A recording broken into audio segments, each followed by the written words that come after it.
Hello students, today will we discuss about the grammar translation method. आज हम व्याकरण अनुवाद विधि के बारे में बात करेंगे. The grammar translation method is a method of teaching foreign language derived from the classical method of teaching Greek and Latin.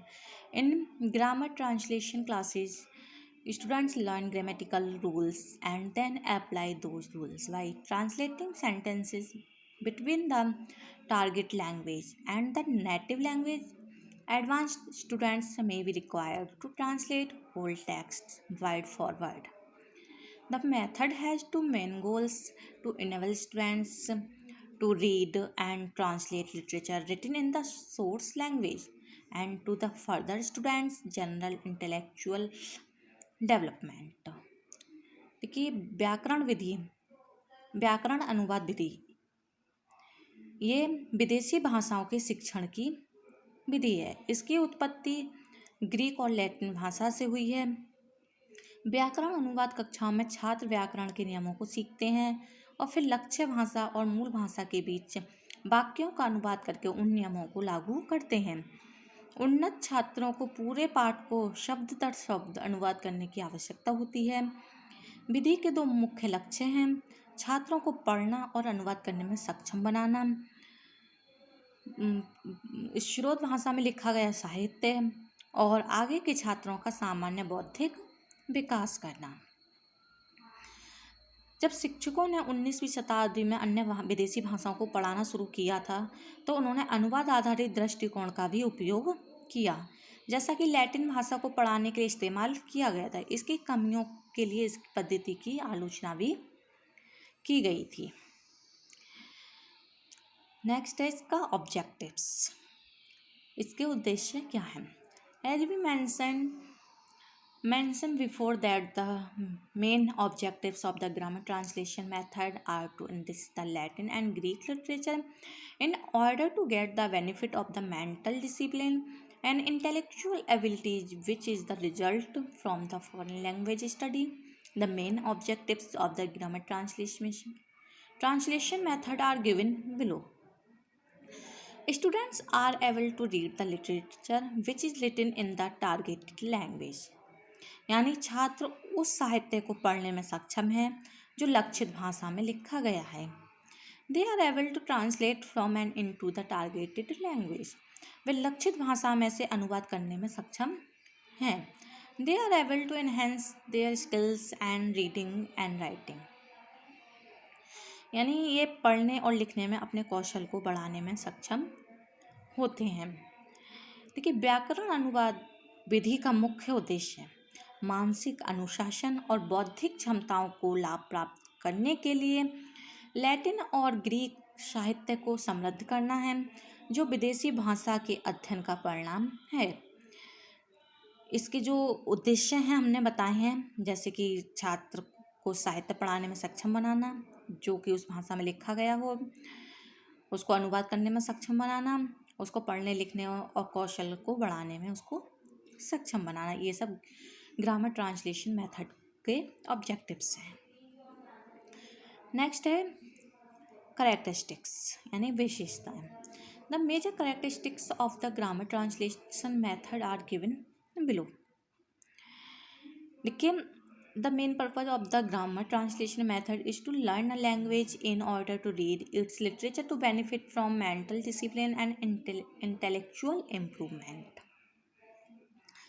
ये जो व्याकरण अनुवाद विधि का मुख्य उद्देश्य है मानसिक अनुशासन, बौद्धिक सुधार से लाभ के लिए अपने साहित्य को पढ़ाने के लिए एक भाषा को सीखना.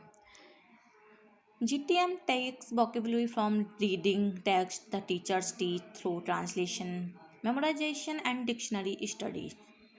GTM उन ग्रंथों को पढ़ने से शब्दावली लेता है जो शिक्षक अनुवाद, संस्मरण, शब्दकोश अध्ययन के माध्यम से पढ़ाते हैं. ये वाक्यों को शिक्षण और भाषा अभ्यास के मूल भाग के रूप में भी ये चुनता है. It focus on the accuracy of grammar and translation. यह व्याकरण और अनुवाद की सटीकता पर भी केंद्रित होता है. In GTM teachers teach the grammar rules then given examples. शिक्षक जीटीएम में शिक्षक व्याकरण के नियमों को पढ़ाते हैं और फिर उदाहरण भी देते हैं। Teacher and learners maintain traditional rules of knowledge transmitter and knowledge receiver. शिक्षक और शिक्षार्थी ज्ञान ट्रांसमीटर और ज्ञान रिसीवर की पारंपरिक भूमिकाओं को भी बनाए रखते हैं। इस टेक्निक्स ऑफ जीटीएम यानी ग्रामर ट्रांसलेशन मेथड की टेक्निक्स क्या हैं? In GTM students translate literary extracts from the target language into their mother tongue. GTM में छात्र अपनी मातृभाषा में लक्ष्य भाषा से साहित्यिक अर्क का अनुवाद करते हैं। Students read comprehensive texts and try to find information, make inferences and relate to personal experiences. छात्र व्यापक ग्रंथों को पढ़ते हैं और जानकारी प्राप्त करने, प्रयास करने, व्यक्तिगत अनुभवों से संबंधित होने की भी कोशिश करते हैं। Students find synonyms and antonyms for words that occur in the text.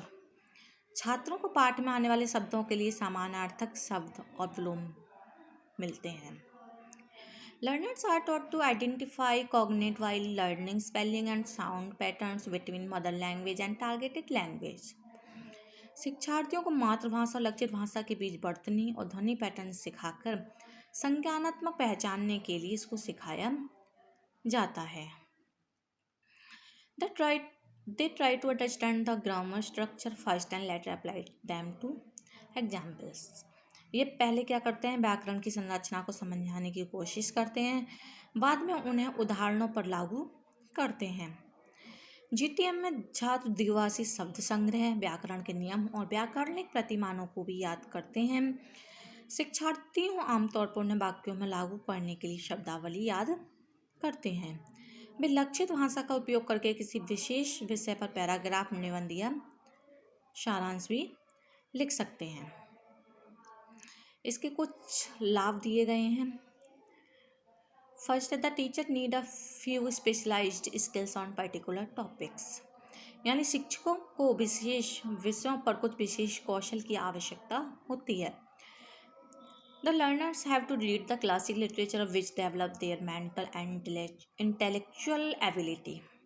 शिक्षार्थियों को क्लासिकल साहित्य पढ़ना पड़ता है जो उनकी मानसिक और बौद्धिक क्षमता को भी विकसित करते हैं। Literature also helps to enrich multiple potentials of the learners. साहित्य भी शिक्षार्थियों की कई संभावनाओं को समृद्ध करने में ये मदद करता है।